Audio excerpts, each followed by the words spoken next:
still has a voice, and that voice can be heard. We just don't see that in a lot of other places. And I don't think a lot of people have picked up on this, but not only has Steam been getting more popular, they've been on a warpath. They've been setting up rules and regulations for all of these other publishers to follow, and if they don't fall in line, well, then they're not going to be on Steam, and these guys want to be on Steam.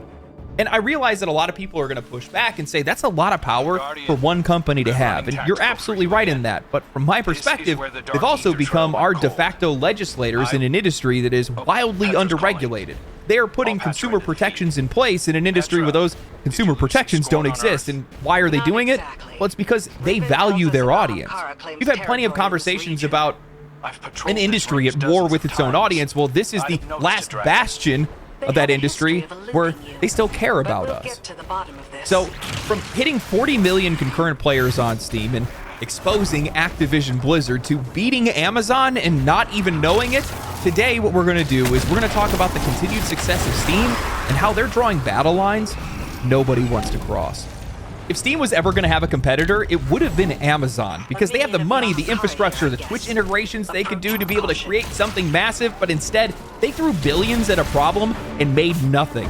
Former Amazon executive admitted as much in a recent article from Windows Central written by Michael Hoagland titled "Amazon Admits Defeat to Steam as Former VP Declares, We were 250 times bigger, but Goliath lost. Just because you're big enough to build something doesn't mean people will use it." Michael writes, in a LinkedIn post, Ethan Evans recalls his loss to Steam when he led the division. "We were at least 250 times bigger, and we tried everything, but ultimately Goliath lost." That's an interesting choice of words when you compare market share. While true, Amazon by itself is a company that vastly outsizes Steam, no other company has ever held a portion of the PC market like Steam has. To me, they've always been Goliath. It's just been other Goliaths coming to battle them with similar tools and identical features, but a simple change of attire. Ethan admits to misunderstanding what it took to take on the giant. At Amazon, we assumed that size and visibility would be enough to attract customers, but we underestimated the power of existing user habits. We never validated our core assumptions before investing heavily in solutions.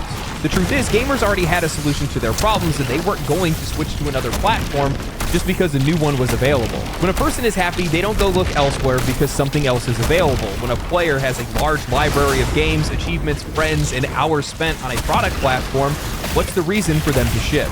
Beep boop does not compute. We fail to understand user habits. These suits are complete bots, failing to understand anything about the industry, the games, or the players. Just one time I would hear these guys say something that genuinely reflects the perspective of the players. Just one time I want them to put themselves in the player's shoes. They were so close saying gamers already have a solution.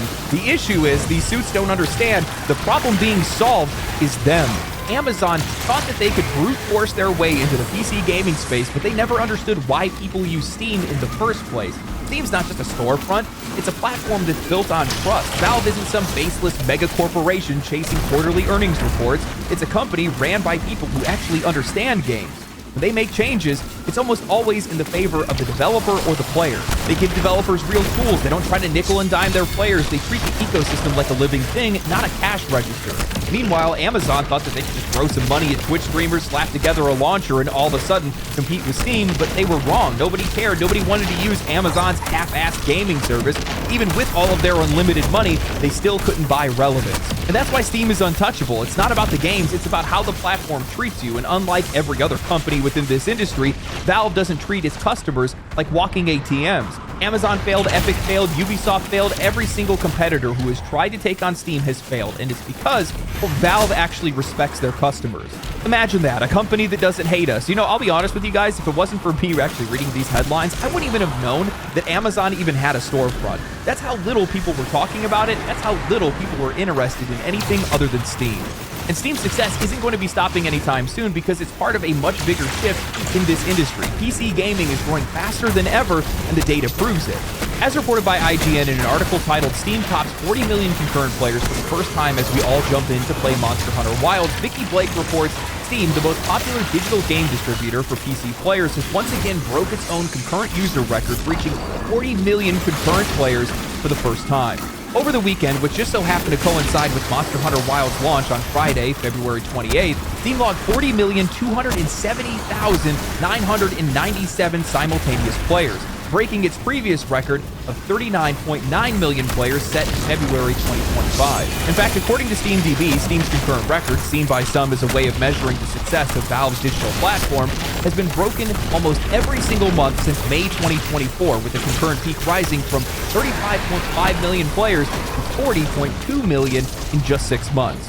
So now let's put all this into perspective. Steam isn't just growing, it's growing faster than ever. While gaming platforms are struggling with engagement loss, live service failures, and subscription fatigue, well, Steam is doing the exact opposite. Every single month, their records keep breaking.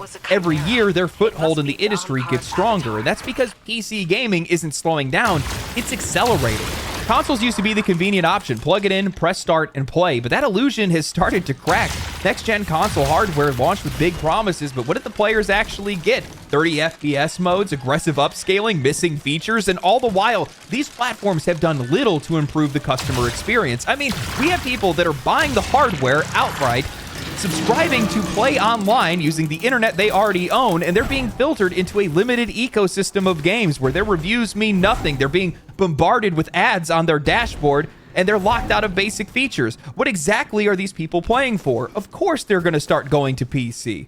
And then we have streaming culture, because more players aren't just playing games anymore, they're creating content. They're streaming on Twitch, editing clips for YouTube, and engaging with gaming in ways that, well, consoles just simply weren't built for. The Steam Deck has made a huge difference as well. This is one of the smartest things that Valve has ever done, because it's not just a handheld PC, it's a bridge. It pulled in console players who had never touched Steam before, and once they saw what was possible, paid subscriptions for online, full access to an entire library of games, the ability to tweak and mod things whenever you want to, why would you go back? More games, fewer restrictions. Steam doesn't have the same walled garden nonsense that PlayStation, Nintendo, and Xbox do. Early access thrives here. Indie games have a real shot at success. Modding is alive and well, and Valve isn't strong-arming developers into exclusivity deals and trying to push a storefront that nobody wants. But arguably the biggest catalyst for Steam's recent success is actually the launch of Steam China back in 2021. While initially the adoption rate was pretty slow, we've seen with the launch of Black Myth Wukong and more recently Monster Hunter Wilds just how much of an impact that can have. I myself am welcoming my Chinese brethren into the fold because these guys do not put up with poor optimization. Did you guys know that most of the negative reviews on Monster Hunter Wilds were written in simplified Chinese? Steam now has access to one of the biggest consumer markets in the entire world with a population of 1.4 billion people. That's going to have an effect. The numbers don't lie. PC gaming isn't just growing, it's pulling in players away from consoles, and Steam is leading the charge. Not because they're trying to force anybody's hand, but because at the end of the day, they don't need to. When given a choice, players choose Steam, and that says everything. And Steam's only going to get bigger, especially because of Steam China, because we've already seen that month after month, we're going to see more and more of these Chinese games release, and we saw the effect of Black Myth Wukong and how many players that brought into the ecosystem. And with some of these Chinese games that are going to be coming out, they're going to get national support, and that's going to act like a bullhorn that's going to bring in more Western players. They're going to be attracted to that game and how popular it is. That's how this thing continues to work. And other than GOG, see, I mentioned GOG, praise me in the comments, I don't see any reason for me to use any other platform that's out there because none of them are as consumer friendly and as convenient as Steam. Sure, I realize that that's monopolistic, but I really like it when a monopoly works for me. And that's exactly what Steam does. Steam works for me. At a glance, I can see everything that I want to about a game. I can see how many people are playing it. I can see what people are saying about it. I can see screenshots or the trailers or people streaming it. They have streams right on Steam. I can see what content's included in the version I want to buy. Maybe it's included in a bundle or maybe it's on sale. It'll put up in big, bold, yellow text whether or not it has any type of third-party software like DRM or whatever else it might be. If I don't like it, within 2 hours, I can return it, no questions asked, and you just do not have those things on any other platform. Not a single one of them. It makes no sense to me how any of these companies would try to compete with Steam if they will not compete on their terms. If you are not trying to iterate on the things that make Steam successful, the reason why people go to Steam in the first place, then why are you even trying? All you're doing is wasting time and money because every single month that you're not doing what they do, the players are buying more games on Steam, they're becoming more invested on that platform, and it's getting even more popular, and you won't stand it. But I think that's the critical issue. It's not that they don't understand why Steam works or why Steam is popular. It's that they hate that it does. Because They hate how user-friendly it is. They hate how much control and how much transparency it has. They hate how much control the players have, how much choice the players have. And they really don't like the fact that they have to operate on Steam's terms instead of their own. Steam isn't just a storefront, it's an industry watchdog, and that becomes more obvious every year. Activision Blizzard recently tried to sneak in AI-generated art into Call of Duty without telling anyone, letting players assume that they were paying for real handcrafted content until Steam's latest policy forced them to come clean. As of 2025, Steam requires full transparency. If a game contains AI-generated content, it has to be disclosed up front. AI itself isn't necessarily the issue. I don't think that players are necessarily against it, but I think that players are against paying more for less. AI should, in theory, lower costs and improve efficiency, yet somehow publishers are using it to cut corners while still charging premium prices. That's what players hate. Not that AI exists, but that it's being used to shortcut and pump out lazy, overpriced content. And if Steam hadn't stepped in, publishers would have kept pretending like it wasn't happening at all. And this isn't the first time that Valve has forced publishers to play fair. In 2024, EA openly discussed adding in-game advertisements, one of the most profitable ways to be able to nickel and dime your customers at the expense of their experience, but Steam shut it down immediately. They banned forced advertisements in games just like that.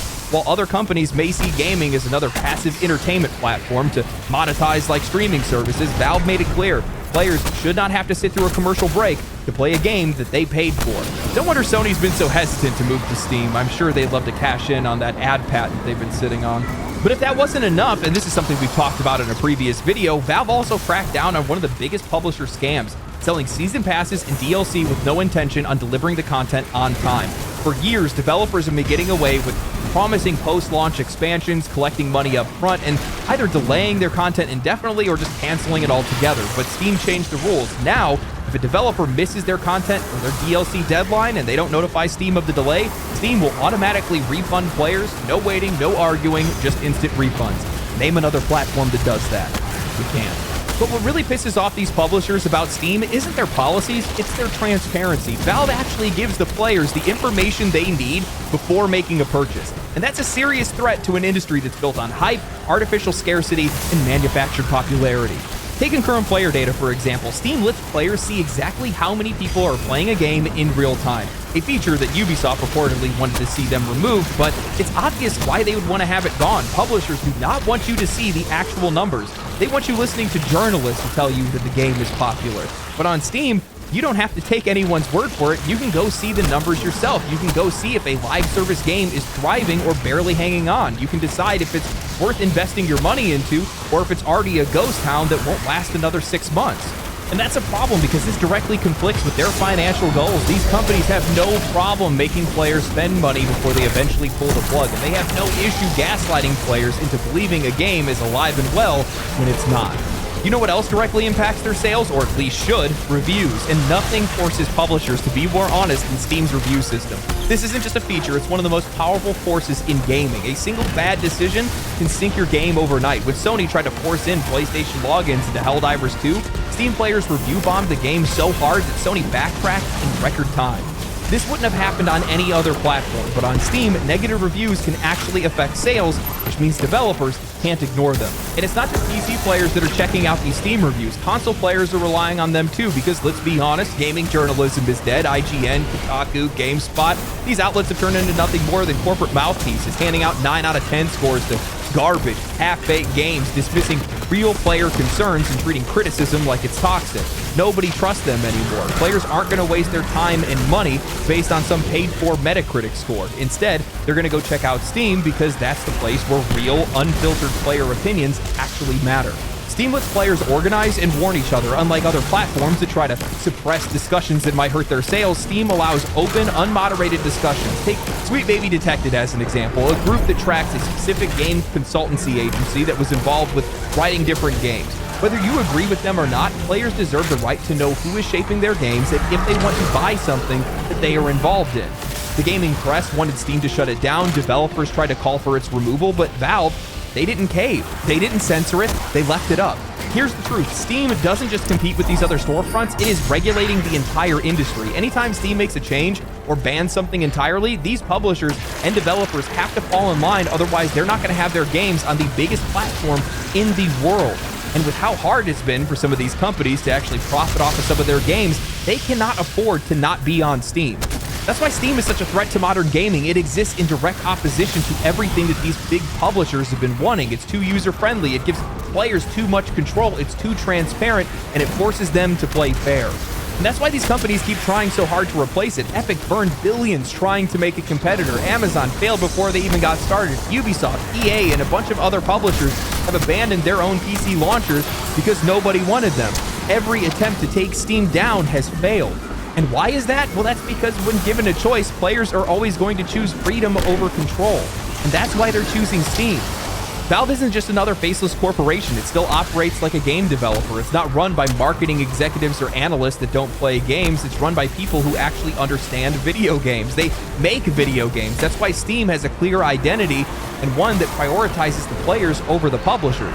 And that's why every single competitor is going to fail. Amazon, Epic, Xbox, EA, Ubisoft, every single one of these PC platforms was built by people who only put profits first and players second. They don't understand their audience because they aren't their audience. But Steam is different. It was built for the players, and because of that, Valve is the only company that is actually regulating the industry. I, for one, am completely happy that we have Steam on our side, and they are the ones that are laying out the rules right now. Because if they weren't doing it, then nobody would. Because, well, in a lot of cases, there's nobody that's actually trying to fight on our side legislatively. It's governments and whatnot. Half these people are too old to really understand video games to begin with, and they don't really care about it.